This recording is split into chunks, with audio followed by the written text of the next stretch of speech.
Olá! Sejam muito bem-vindos a mais um vídeo. E nesse mês, vamos falar de freguesia. Com certeza, só de ouvir a palavra, você já deve ter sentido um calafrio na espinha. Sabe aquele jogo que, faça chuva, faça sol, de dia ou de noite, não importa. Você sabe que vai ser embaçado? O seu time pode ser o primeiro do campeonato e o outro o último.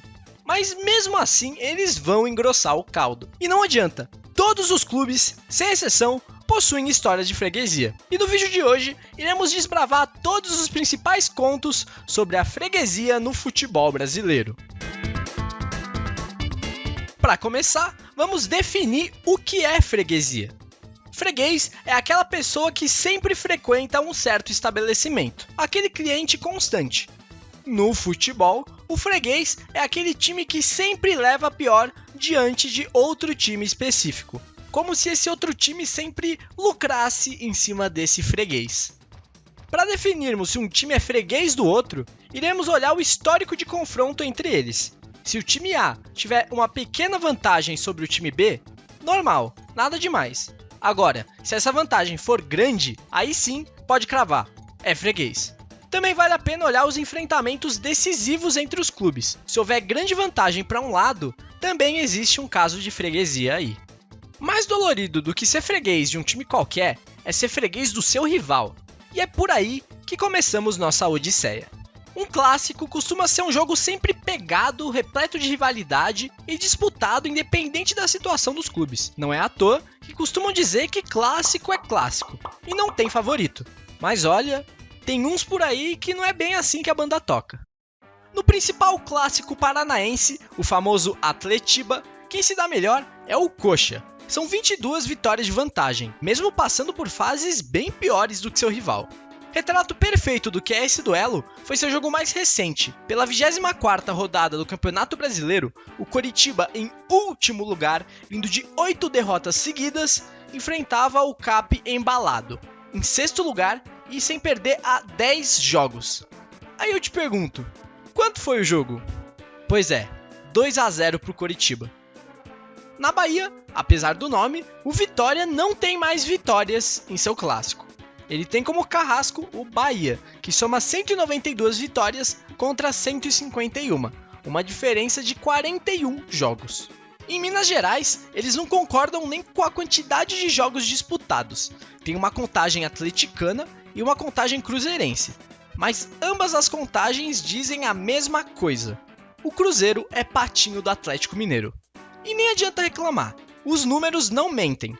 Mas, e se eu te contar que o Cruzeiro nem é o maior patinho do Galo? Temos que lembrar do América Mineiro, que apesar de não ser considerado um grande clube, faz o clássico das multidões com o Atlético Mineiro. O que também é muito irônico, afinal a torcida do América hoje é minúscula, mas tudo bem. O que importa aqui é que o Galo soma quase 100 vitórias de vantagem, o que é um completo absurdo. Se o Atlético enfrentasse o América 2 vezes por ano e o América vencesse todas de agora em diante, lá em 2073 o América tiraria essa diferença. Em São Paulo, a situação dos clássicos é bem curiosa. No Majestoso, o domínio é completo do Corinthians. São mais vitórias tanto no Morumbi quanto em Itaquera. Quer dizer, o São Paulo até hoje nunca venceu uma unidade de jogo em Itaquera. Para o São Paulino, aquele estádio representa tudo que há de mal no mundo, literalmente o inferno na terra. No derby, que sempre foi muito equilibrado, a vantagem é palmeirense, pelo maior número de vitórias e também por ter se classificado nos dois principais confrontos, os mata-matas da Libertadores de 99 e 2000. No Choque Rei, quem leva a melhor é o São Paulo. Dos 21 mata-matas disputados entre eles, são 16 vitórias do São Paulo contra apenas 5 do Palmeiras. Ou seja, São Paulo é freguês do Corinthians, que é freguês do Palmeiras, que é freguês do São Paulo, que é freguês do Corinthians, que é freguês do Palmeiras, que é freguês do São Paulo, que é freguês do Corinthians, que é freguês do Palmeiras, que é freguês do São Paulo. Entendeu? Tá, mas aí você percebe que tá faltando alguém nessa equação aí. Cadê o Santos? O Santos apanha pra todos. Sugiro até um teste de DNA para ver quem é o pai do Santos. Porque olha, são vários e vários candidatos. Mas para aliviar um pouco a barra do Santástico, vamos citar os números da Portuguesa. Essa sim é inimiga dos clássicos. Outro que sofre para os rivais é o Botafogo. Tem histórico ruim contra todos seus rivais cariocas. Mas de longe, a maior pedra no sapato do Fogão se chama Vasco da Gama. São 158 vitórias vascaínas contra 105 botafoguenses. Esse duelo, que é conhecido como Clássico da Amizade, pela relação amistosa das torcidas. O que faz total sentido. Eu também não ia querer brigar com um freguês desses. Outro clássico nada equilibrado é Sport e Santa Cruz. O Sport domina o futebol recifense nesse quesito, mas a diferença de vitórias para o Santa Cruz é impressionante. São 66 vitórias entaladas na garganta do torcedor do Santinha.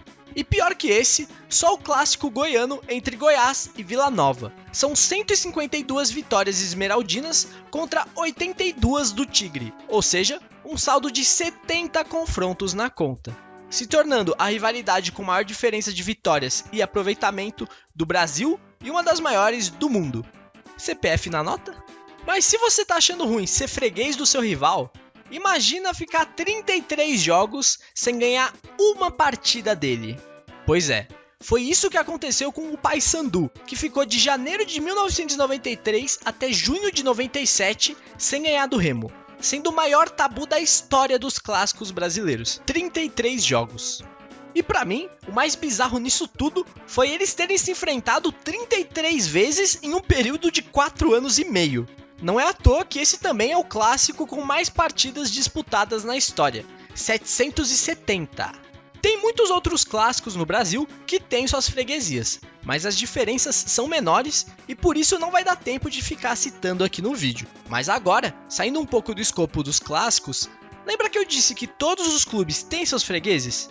Então, olhando os duelos entre os 12 grandes, isso fica bem claro. Por isso, veremos qual é o principal freguês e o principal carrasco em questão de aproveitamento de cada um dos maiores times do Brasil, em ordem alfabética.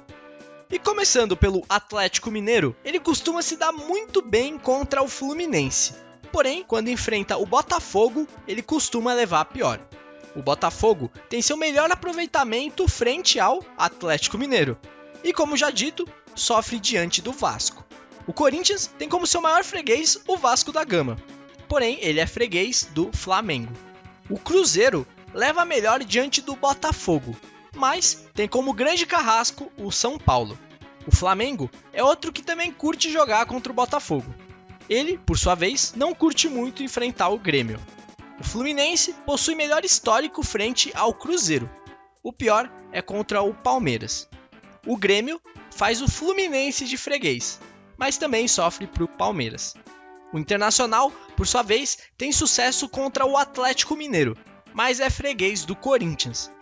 O Palmeiras domina o histórico contra o Fluminense, mas costuma perder diante do Internacional.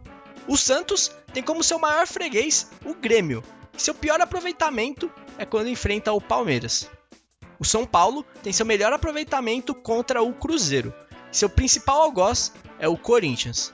E para finalizar, o Vasco tem seu melhor retrospecto contra o Botafogo, seu pior é frente ao Palmeiras. Esse foi o vídeo, espero que tenham gostado. Óbvio que essas relações de freguesia podem mudar com o tempo e que isso não significa absolutamente nada, mas não deixa de ser interessante. Comenta aí embaixo que time que você odeia jogar contra pelo histórico de confrontos diretos. Não deixe também de dar like no vídeo e, lógico, se inscrever no canal.